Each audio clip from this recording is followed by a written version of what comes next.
Those who receive God will be given the gracious and amazing right to become God's children according to His promise. It is for this reason that God grants a ceremony through which we can firmly believe in God and absolutely receive Him. Let's take a look at John chapter 6, verse 53. It says, Jesus said to them, I tell you the truth, unless you eat the flesh of the Son of Man and drink His blood, you have no life in you. Whoever eats my flesh and drinks my blood has eternal life, and I will raise him up at the last day. For my flesh is real food, and my blood is real drink. Whoever eats my flesh and drinks my blood remains in me, and I in him. What this means is that they have received God in them. You do not automatically receive God just by saying, I believe in God, so I must be a child of God.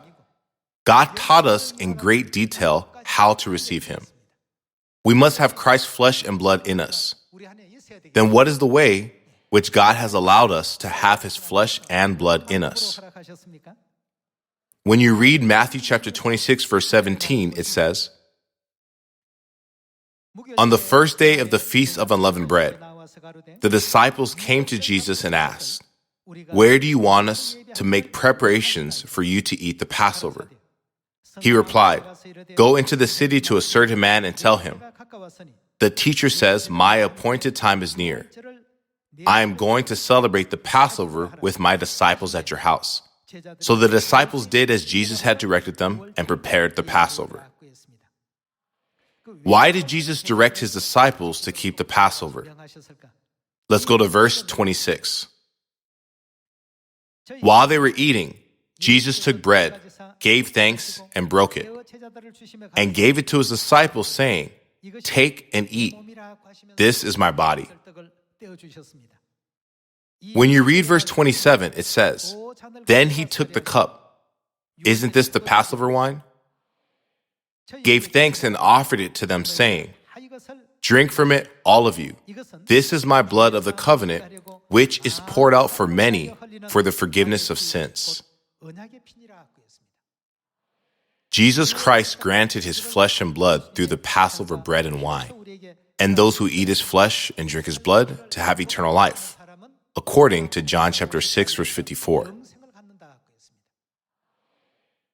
In other words, those who receive God and have God in them will be led to receive the blessing of eternal life. According to Matthew chapter 26, God put special meaning in the Passover wine. The blood that Christ shed for many for the forgiveness of sins is contained in the Passover wine.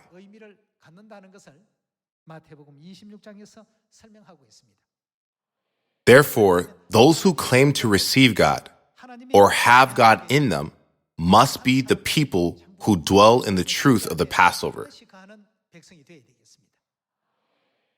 God put all the promises and blessings of receiving God in the Passover. Thus, merely attending a church does not guarantee that you have received God. In order to fully receive God, God established a regulation and process by which we can receive Him. Without fulfilling this regulation, we cannot say, we have God in us. We have received God. By this, I would like to finish today's sermon. Thank you very much.